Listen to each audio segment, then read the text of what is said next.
Setelah itu diambil rantai, setelah itu dipotong tubuh kamu dipotong menjadi dua, dijadiin lagi sama Allah, dipotong lagi, dijadiin lagi, dipotong lagi, dimasukin nanahnya ke situ, terus bukan apa namanya, bukan diringankan tapi ditambah. Makanya ada istilahnya itu orang yang bertumbuh di neraka. Orang yang bertumbuh itu dia ketika masuk neraka sana dia itu hanya 1 meter, tapi dia bertumbuh ketika di neraka. Bukan bertumbuh itu artinya saya itu sehat jadi tumbuh, enggak. Untuk memperlihatkan dan untuk menambah azab itu. Semakin kita punya tubuh yang lengkap, semakin sakit azab yang diberikan oleh Allah Subhanahu wa taala akan azabnya. Maka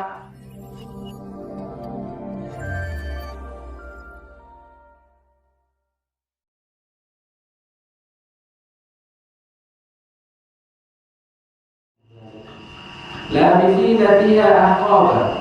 Setelah itu dikatakan ayat selanjutnya, yaitu ayat 23, labithina fiha ahqaba, mereka tinggal di sana dalam masa yang lama. Seperti yang saya sampaikan sebelumnya, ahqab itu abad, berabad-abad, waktu yang panjang. Ada yang mengatakan 70, ada yang mengatakan 30, ada yang mengatakan 300. Perbandingannya 1 hari di akhirat 1000 tahun di dunia. Kalikannya beda. Kalau 30 bisa jadi 10 juta tahun. Kalau 70 atau 300, ini kali aja itu. Lamanya seperti itu. Jadi jangan macam-macam. Ini peringatan banget bagi kita. La yaduquna fiha bardan wala syaraba.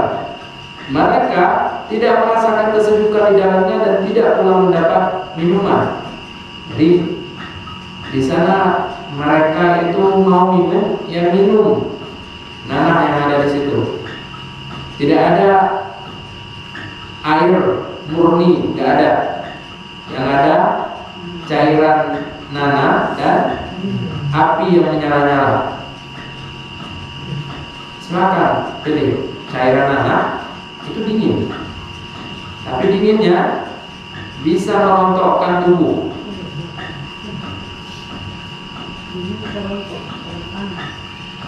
Illa hamimah wa ghassaqa, selain air yang mendidih dan nanah. Hamim itu air mendidih, ghassaq nanah. Jadi kalau mau yang dingin-dingin ambil nanah, kalau mau yang panas-panas ambil hamim. Tapi kedua-duanya bukan membuat segar, malah menghancurkan. Kata ulama, quti'at am'a'ahum. Ketika diminum hamim itu bukan merasa segar, lambungnya itu kepotong saking panasnya, hancur, meleleh. Sama juga seperti nanah. Nanah itu dingin, tapi bisa menghancurkan kita. Jadi tidak ada yang enak di neraka itu. Setelah itu Allah mengatakan jazaa'u wifaqa, sebagai pembalasan yang setimpal dengan apa yang kamu lakukan. Jadi kalau kita lakukan kebaikan, dibalasnya dengan surga. Kalau kita lakukan keburukan, dibalasnya dengan neraka. Tapi sebelum masuk surga, amalan-amalan kita juga dilihat.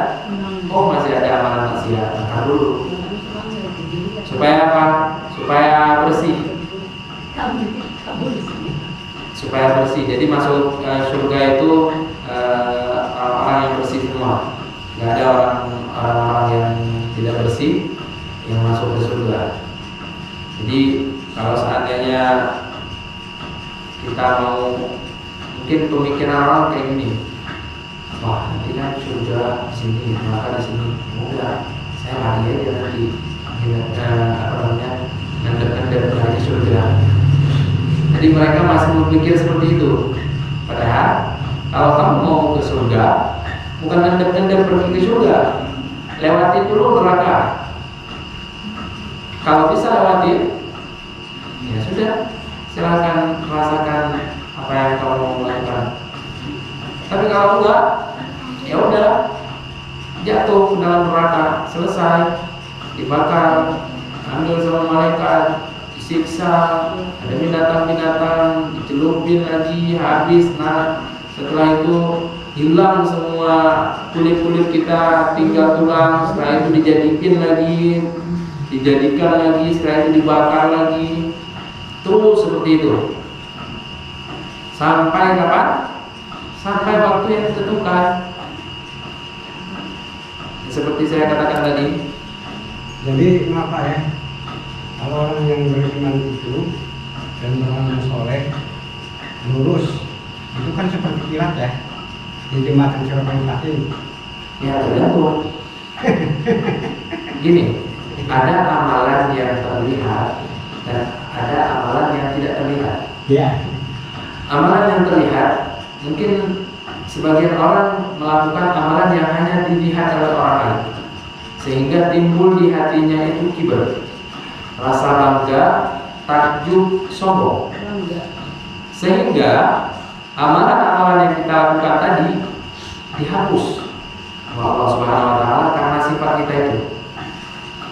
Nah, makanya saya katakan beramal, karena kita tidak tahu amalan mana yang diterima oleh Allah Subhanahu wa taala.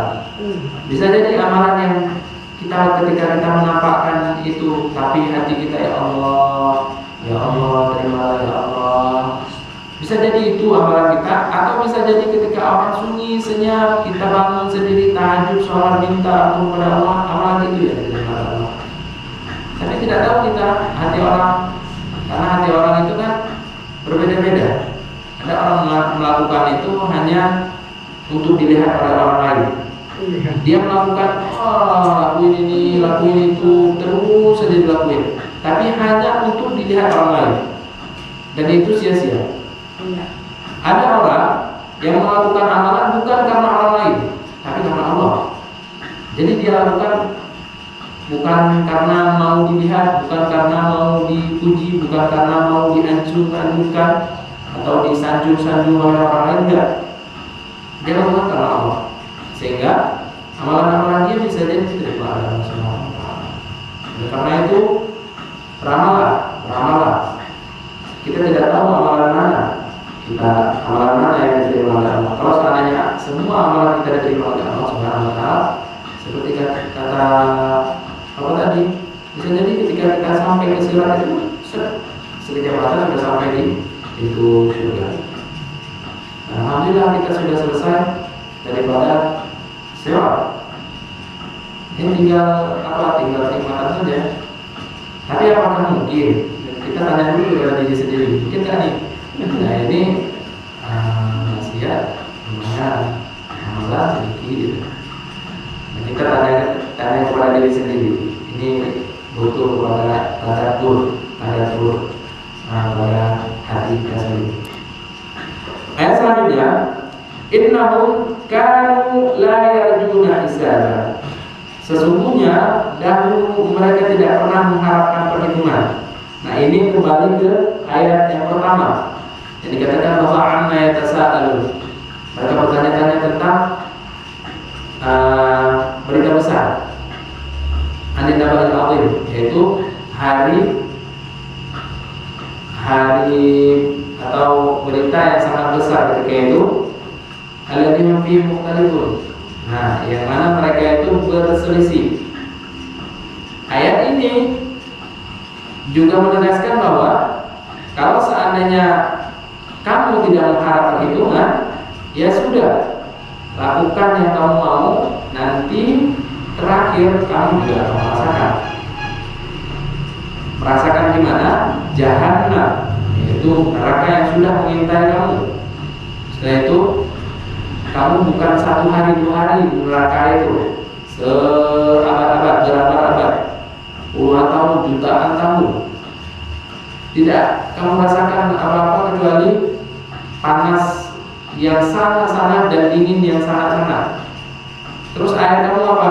Air minum kamu ada dua, lahar atau air neraka yang sangat-sangat panas atau nanah yang sangat dingin. Yang kedua-duanya menghancurkan tubuh kamu ketika kamu minum.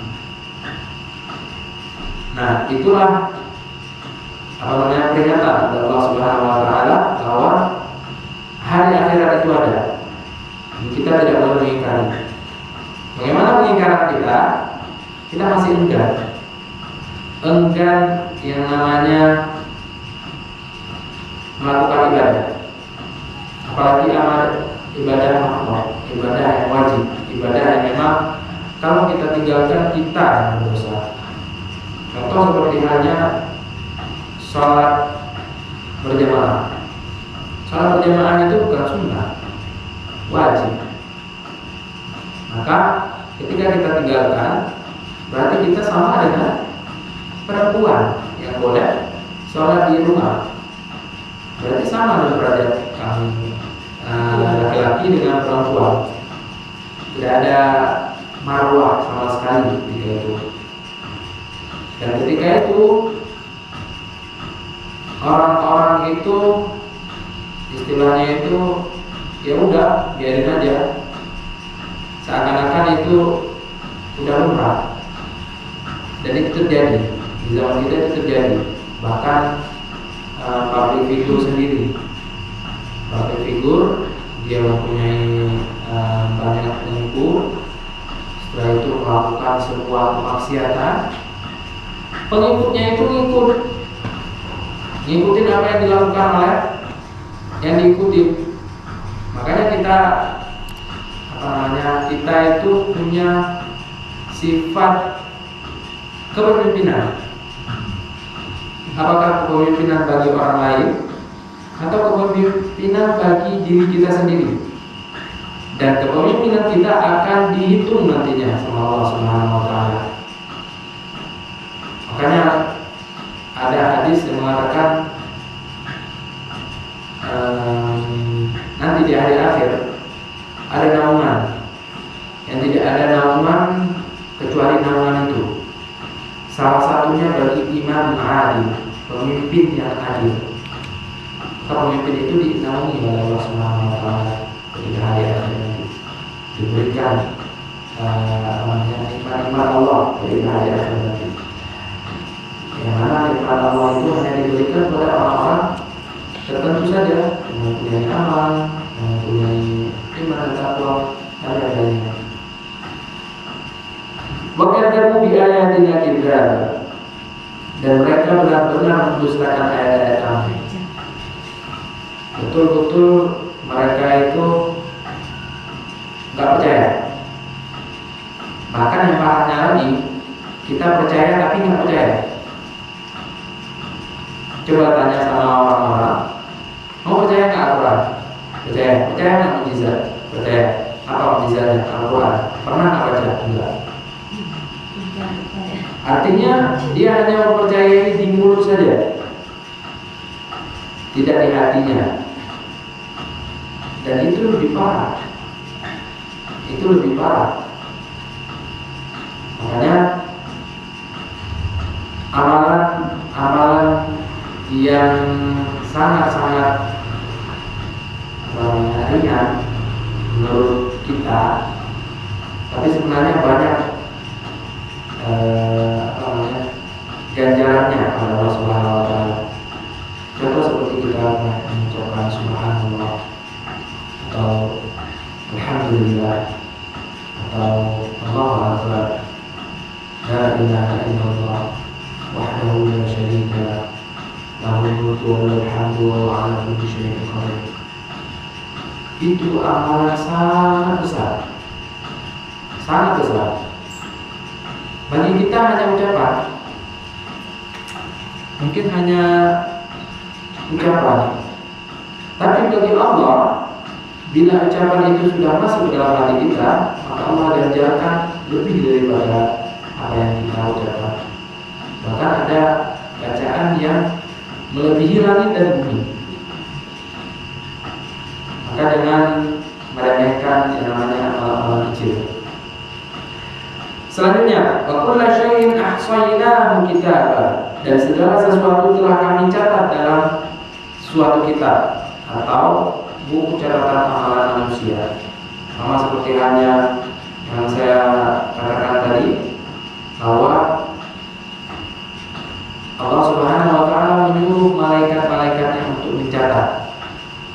Walaupun kita tidak melihat mereka, walaupun kita di dalam sangkar yang sangat-sangat sempit yang mana manusia tidak bisa masuk, tapi Allah Subhanahu wa taala mengetahui dan malaikatnya tetap mencatat.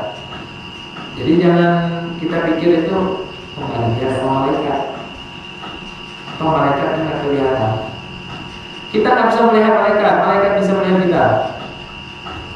Itu yang harus kita pikirkan.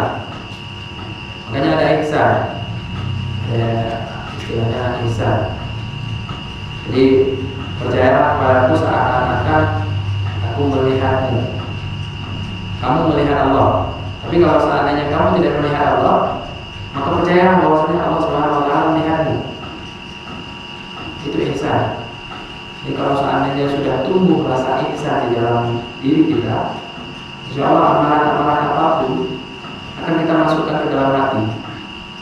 Dan ketika amalan-amalan baik masuk dalam hati, otomatis pahala kita berlipat. Contoh seperti halnya kita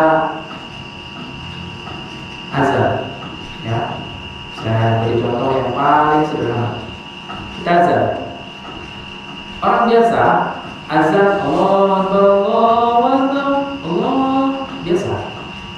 Tapi kalau seandainya kita pergi ke masjid terus kita niatkan bahwasanya ya Allah, saya meniatkan ini untukmu, untuk memanggil orang-orang untuk menegakkan agamamu, dan juga saya ingin bahwasanya amalan ini bisa engkau terima, maka ridhoilah apa yang saya lakukan. Itu aja yang terlintas di hati kita. Insya Allah Allah lipat gandakan apa yang kita lakukan.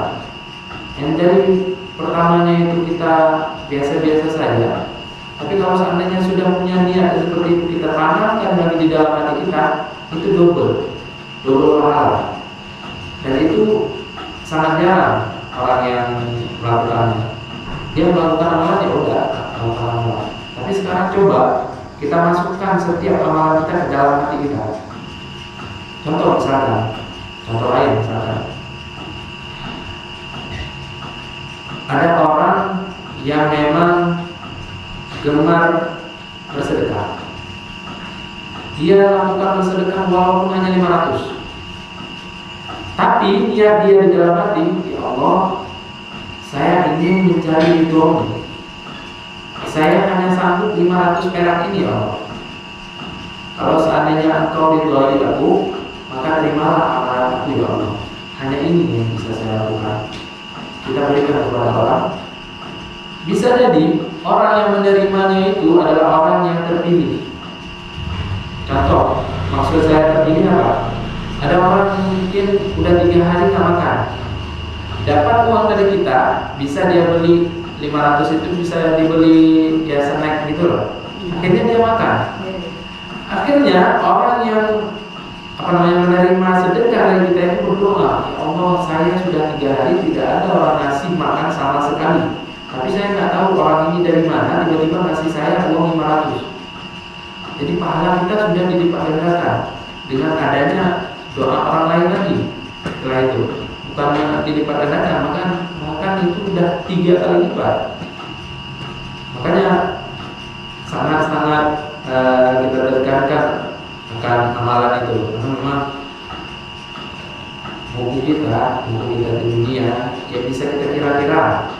Buku kita di dunia itu berat mana? Berat kanan atau berat kiri? Kalau masih berat kiri, mulai sekarang cari amalan-amalan hati, amalan-amalan yang ringan tapi besar.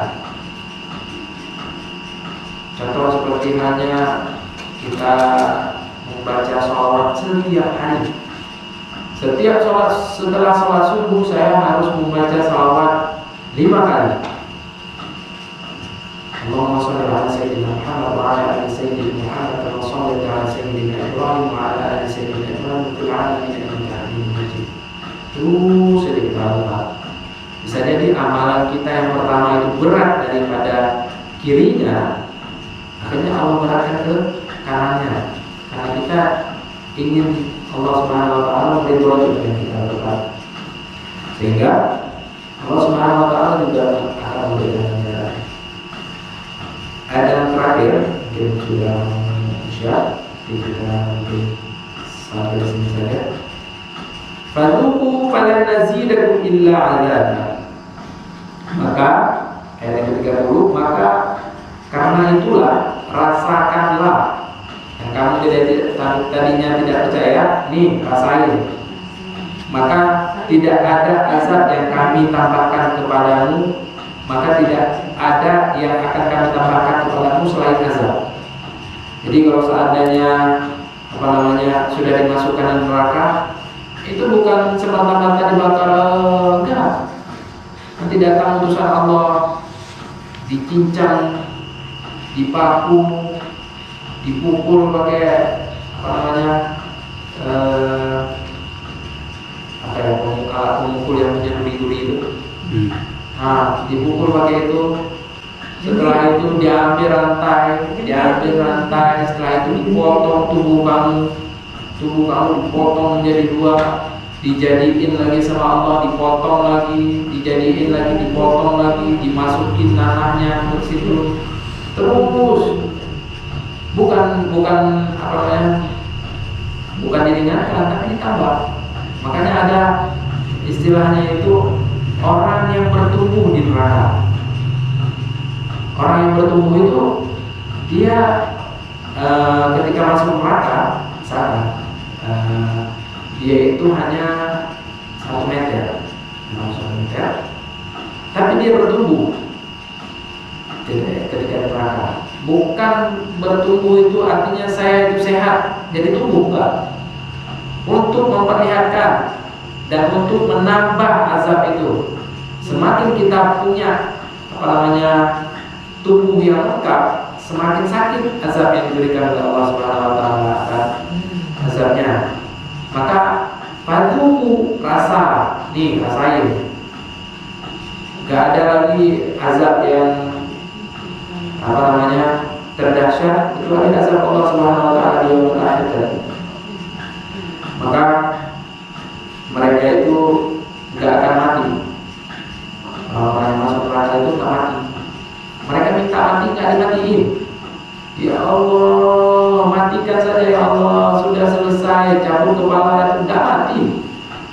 Masalahnya gak mati-mati. Bukan masalah ya udah nanti kan di lempar ke dalam neraka, setelah itu mati selesai. Enggak. Masalahnya gak mati-mati.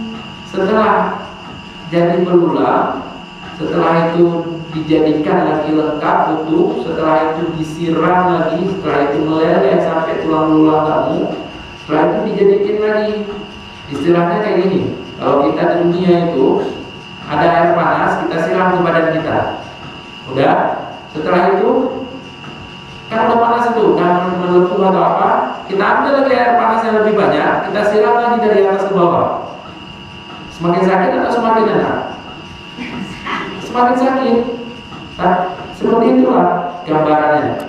Jadi bukan dikurangi, istilahnya itu ya udah nggak apa-apa biar masuk neraka. Ini kan capek sendiri mereka. Nggak capek. Masalahnya nggak akan capek. Mereka itu melakukan apa yang dikatakan oleh Allah Subhanahu wa taala. Mau sekuat apapun kamu, akan kamu rasakan azabnya. Jadi azabnya itu bukan bertambah ringan, dia makan bertambah, terus bertambah. Seiring bertambah kamunya, juga bertambah azabnya terhadap kamu. Maka ayat-ayat ini sebenarnya ayat-ayat yang paling mengerikan. Ayat-ayat yang memang jadi bahan renungan bagi kita, bahwa di dunia ini kita bukan menikmati hidup, tetapi kita mencari bekal. Istilah menikmati hidup di sini ya kita lakukan apa saja, mau dilarang, mau diperintah, kita lakukan tidak. tapi kita mencari bekal di sini. Berapa lama sih hidup di dunia? Paling kuat itu 70, paling kuat. Setelah itu, jangan sekarang ada orang yang 100 tahun, jarang. Maka di umur yang sangat-sangat pendek itu, apa yang kita lakukan? Kita lakukan apa terhadap diri kita, terhadap orang di sekitar kita, atau terhadap apa yang kita inginkan ketika di akhirat nanti. Maka ayat ini ayat yang mengingatkan kita akan azab Allah itu sangat pedih. Jadi sepedih-pedihnya azab di dunia tidak akan sama dengan azab di akhirat. Kalau kita banding-bandingkan dengan dunia itu hanya sekiil saja, tidak ada apa-apanya. Apa yang ada di dunia ini hanya fata morgana. Dia itu hanya titipan. Kita punya motor, kita punya mobil, kita punya rumah, kita punya tanah. Itu bukan punya kita. Itu semua punya Allah Subhanahu wa Ta'ala. Hanya dititipkan saja kepada kamu. Untuk apa? Untuk cari bekal daripada itu. Ada rumah saya cari bekal untuk akhirat dari rumah itu. Atau ada motor saya, atau ada mobil saya, cari bekal sebanyak-banyaknya dengan motor dan mobil itu. Bukan malah mengingkari akan amal itu dengan apa? Dengan melakukan maksiat atau melakukan dalam Allah Subhanahu wa Ta'ala. Mungkin itu saja yang bisa saya sampaikan. Kita cukupkan sampai ayat 30. Insyaallah nanti di pertemuan selanjutnya kita akan menjelaskan ayat yang ke-31 yang mencapai mengkaza ayat ke-6 dan yang sebagainya. Maka di dalam kafaratul majlis subhanallahumma wa bihamdika asyhadu an la ilaha illa anta astaghfiruka wa atubu ilaik. Mohon maaf kalau ada kesalahan atau kekurangan. Assalamualaikum warahmatullahi wabarakatuh.